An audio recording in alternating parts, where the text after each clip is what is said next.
So, today we're going to talk about Tim Ferriss and what he's thinking about Stoicism and just quite in particular Tim Ferriss on cultivating resilience, favorite Stoic practices and how to shun comfort, which is very interesting, or which sounds very, very interesting, but something that I have to do is I have to just get something to block some noise, because I know that the audio is pretty shit if I don't have something acting like a pop filter.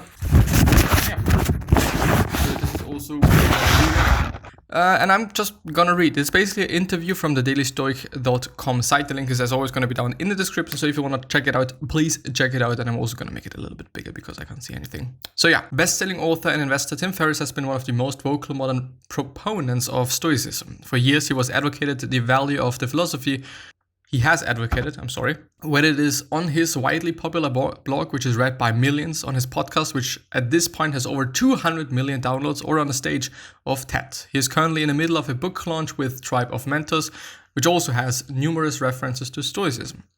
And we were curious to know how Stoic practices were helping him remain sane in such stressful times.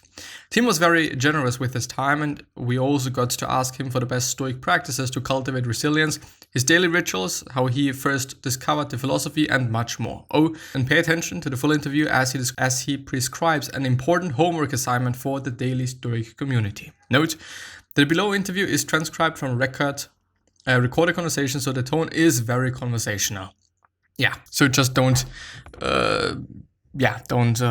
expect some high level literature there, I would say.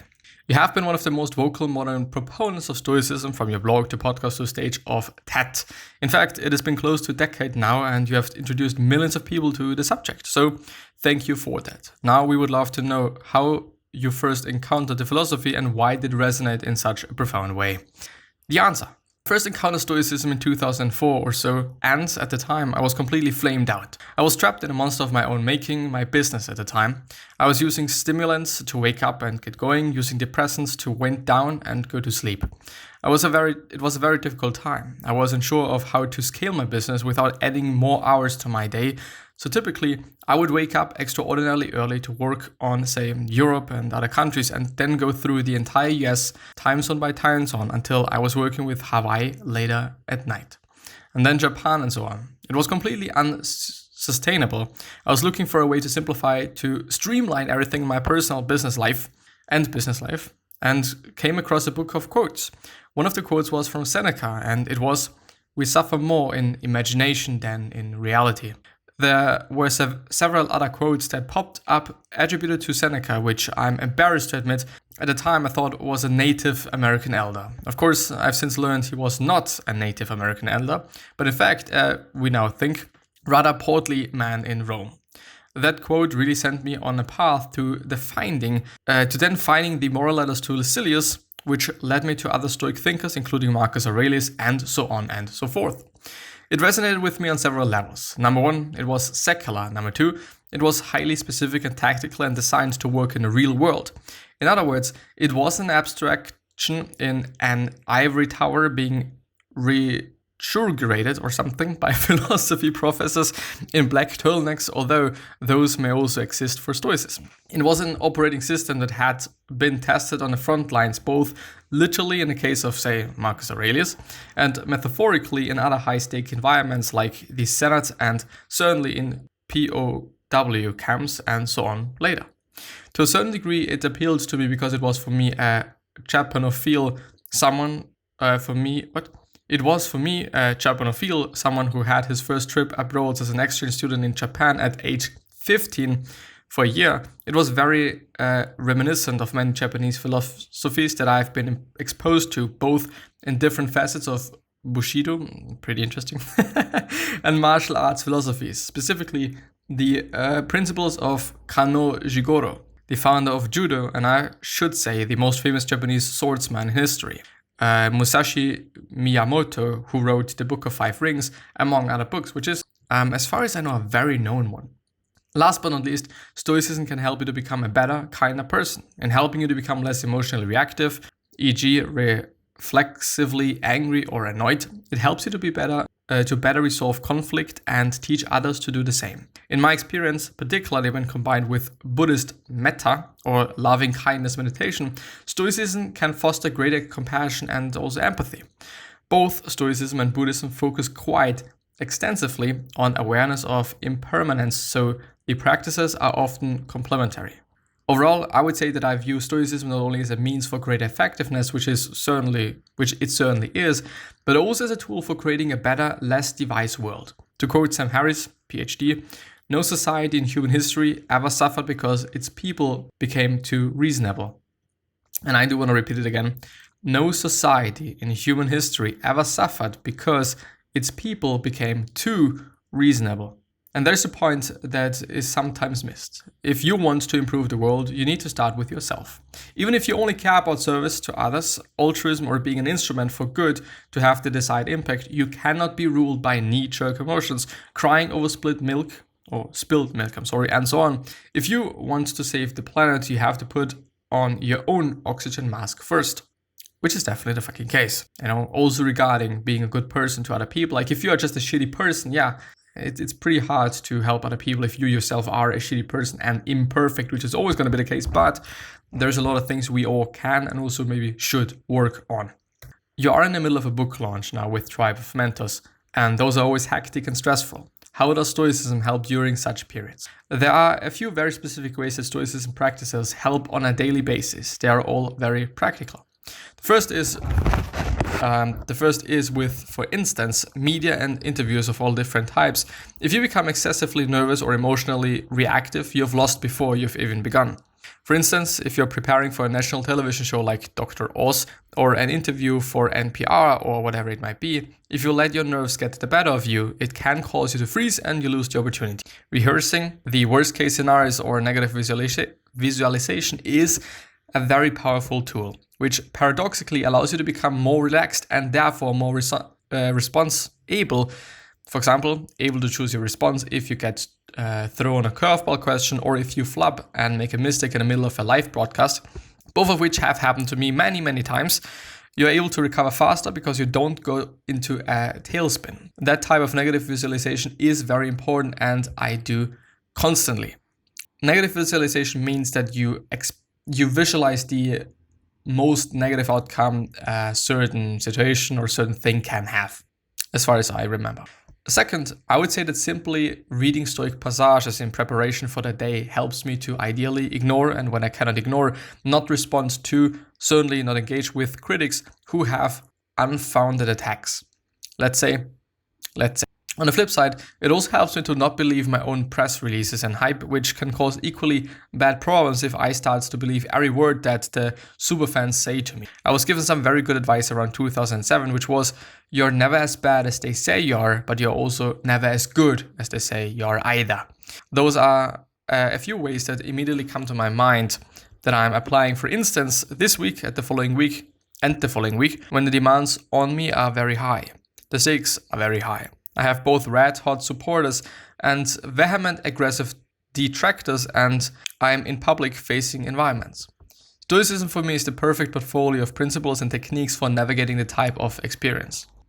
But I would also say, just on a daily basis, as he also pointed out, it is just a very good philosophy to live by, I would say. There's a lot of very, as he as well said, practical things, and a lot of things that I just would say, like, yes, they indeed work, and they make sense, and it's not just talk, and it's just not bullshit and stuff. So yeah, I could totally also recommend it, I would say.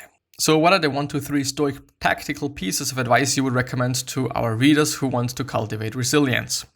There are a few pieces of advice that I would recommend, but more than advice, there are practices that I would recommend.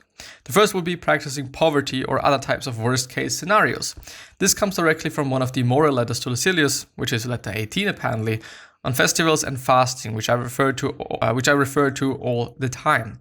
This letter stuck out to me because of one paragraph that I think of all the time, and it is the following. Set aside a certain number of days during which you shall be content with the scantiest and cheapest fare, with coarse and rough dress, saying to yourself the while, is this Is this the condition that I feared? And you're probably going to notice, no, it's actually not that bad.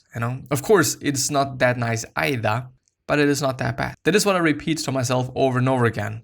Back to Seneca and another quote. It's precisely in times of immunity from care that the soul should toughen itself beforehand for occasions of greater stress, and it is, while fortune is kind, that it should fortify itself against her violence. In days of peace, the soldier performs maneuvers, throws up earthworks with no enemy in sight, and wearies himself by gratuitous toil in order that he may be equal to unavoidable toil.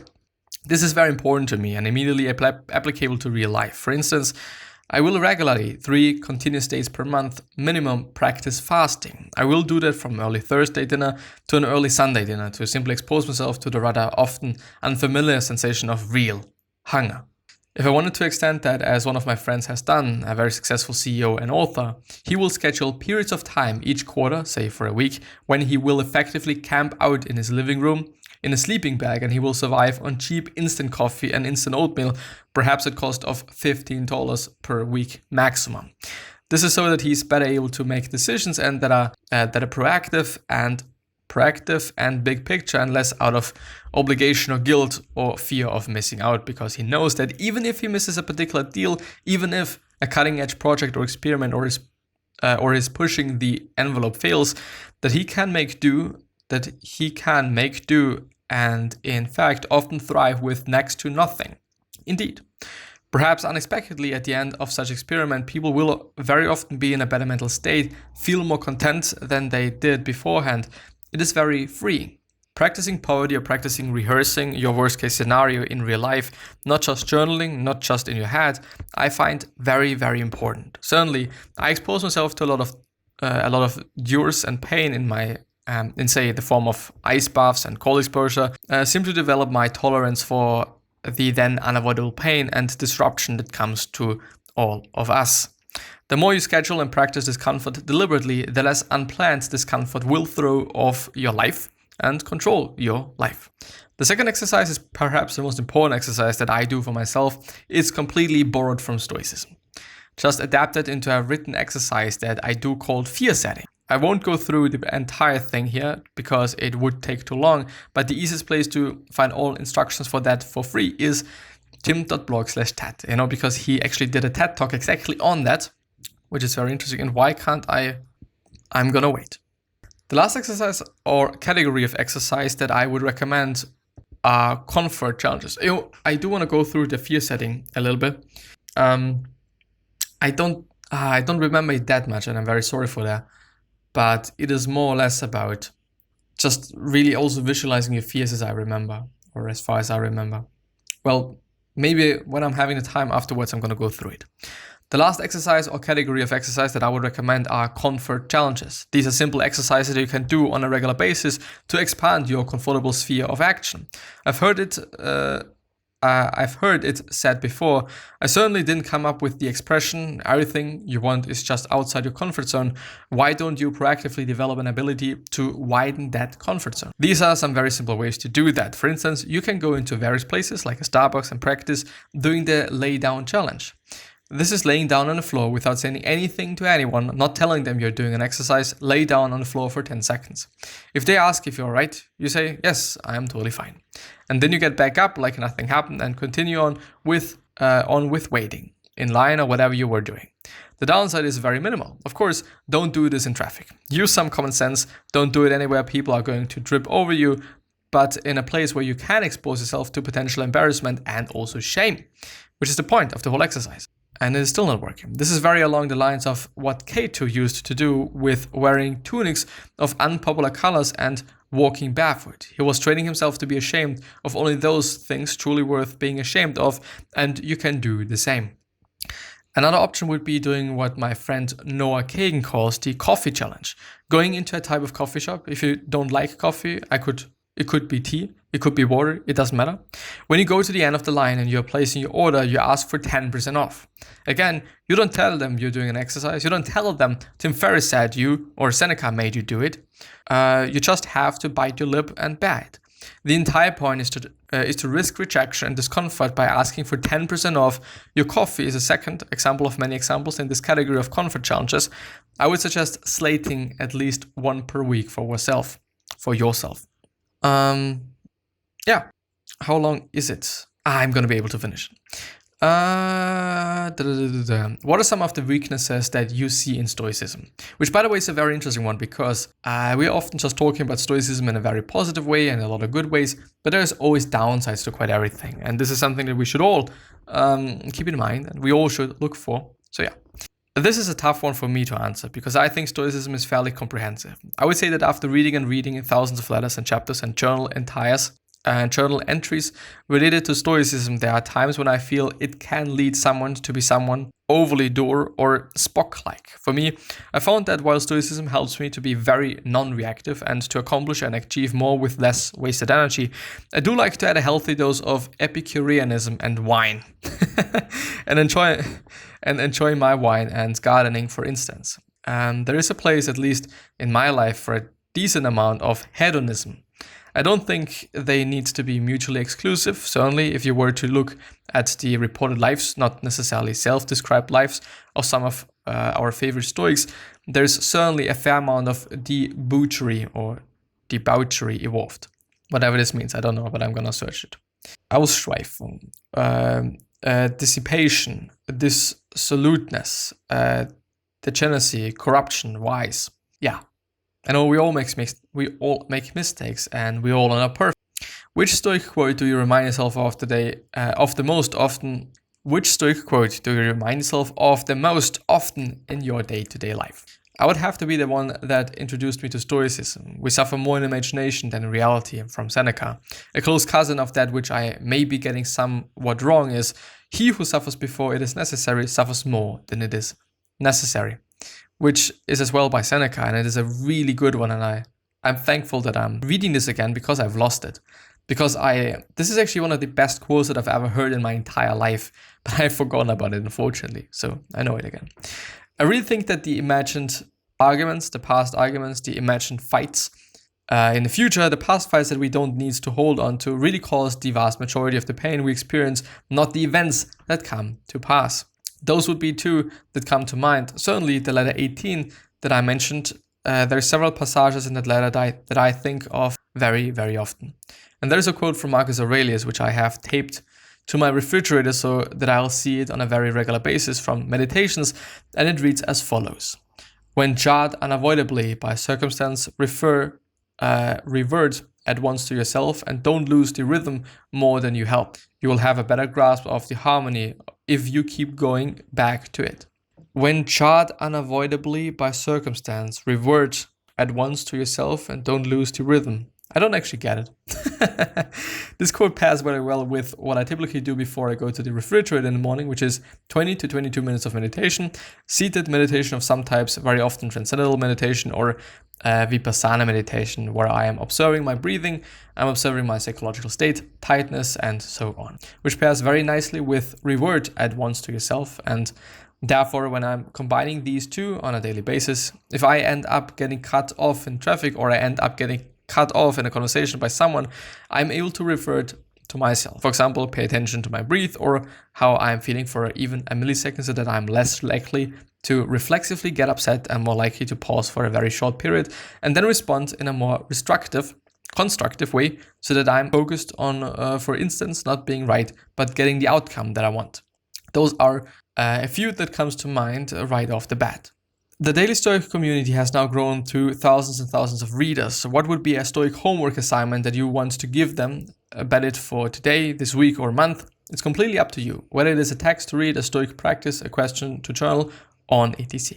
Yeah, as I've seen over the last 10 years of reading Stoicism and certainly observing hundreds of thousands of readers digesting Stoicism, the wisdom from many both ancient and modern or contemporary practitioners of Stoicism often fails in the last mile. That is the translation from book to page to action. I would like to prescribe something seemingly very mundane, and that is their coffee challenge. For the next week, for instance, every time you get a coffee, ask for 10% off, or you can lay down and do the lay down challenge. Every single time you get coffee or tea or buy something at retail, I should say not every single time, but once per day, ask for 10% off. If you're saying to yourself, I negotiate huge deals, that's part of my job, that's ridiculous, I don't need it, I've heard this before. You actually may find it more difficult than you expect, and that is the whole point.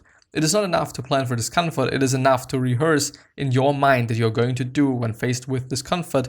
You have to practice it. And I will close with another quote, which I can say is from a Stoic, but it's from another oldie but goodie, Archilochus, which I actually don't know, whom I don't know.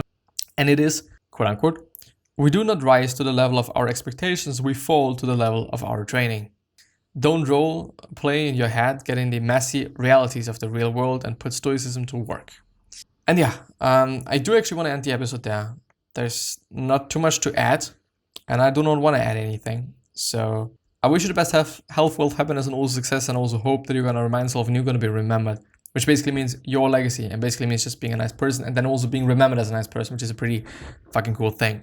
3 other questions that I have for you are, why are you here? What are you trying to change and what's bothering you the most? These 3 questions hopefully going to show you a purpose and maybe even a business idea. One last question that I have for you is, what could you particularly say that is really going to change somebody's life? Because I totally believe that we all can say something, that we all can spit something, that we all can spread something in words that is really going to change how somebody feels about the world and feels about themselves, which is an amazing thing. So I'm going to see you the next time. Bye, and thank you very tremendously much from the bottom of my heart. Bye.